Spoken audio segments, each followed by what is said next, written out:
the nays have it. The devil has been ashamed today, and the truth has come out. Impeached, twice rescued, Kericho Governor Erick Mutai has once again walked out of the Senate chambers with his seat intact.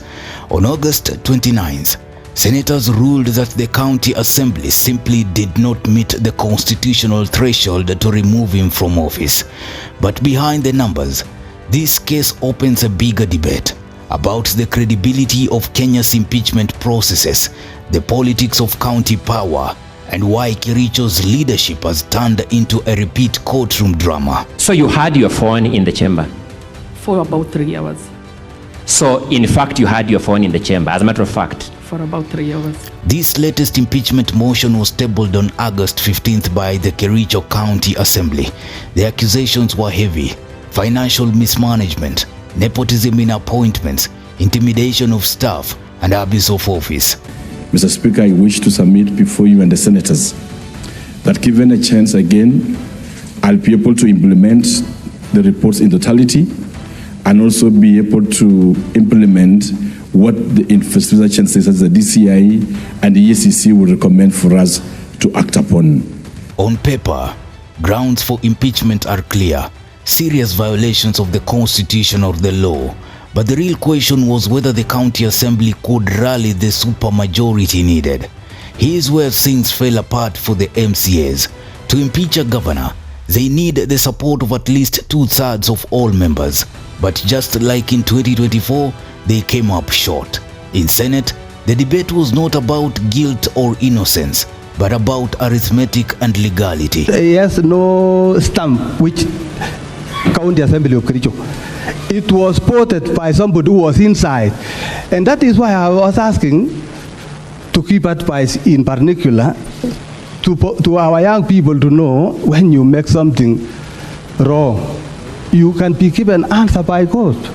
Because you cannot say an old man like me voted and he refused to answer. This thing was made by somebody. I disagree with the mover of this motion. I totally disagree. There is doubt as to the numbers of the people who actually participated in the voting. There is doubt. There is doubt. And you cannot escape that. I have sought to know what the views, the observations of Weldon Kipyegon Langat were regarding the security of this system this week. Maybe ask again. I have not got it. The final Senate vote was telling. 26 senators ruled the threshold was not met, 16 insisted it was, and 1 abstained. Numbers, not narratives, saved Mutai. Now, honorable senators, the result of the vote on the division is as follows: ayes 16, nays 26, abstention 1. So the nays have it. Now, honorable senators, as I had earlier indicated, in the event that the Senate finds that the 2/3 threshold of 32 members of the County Assembly was not met, then the impeachment proceedings shall immediately terminate, and the Senate shall now proceed to determine the impeachment charges. The result of the division indicates that the motion has been negatived.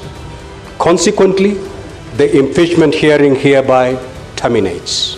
Yet this wasn't just a procedural story. It turned into a test of trust in the systems themselves. The assembly used electronic voting, and questions emerged. Was the tally credible? Were votes manipulated? The expert from ICT Authority, the only thing that we have in this report is his title, Deputy Director of ICT. We don't even know. But controversy didn't end there.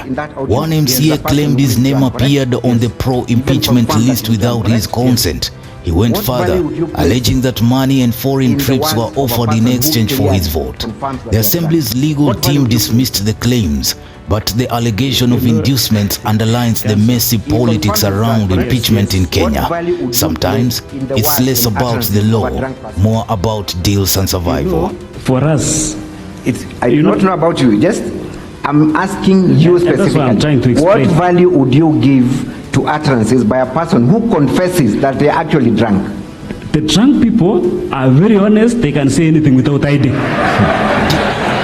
This deja vu is hard to ignore.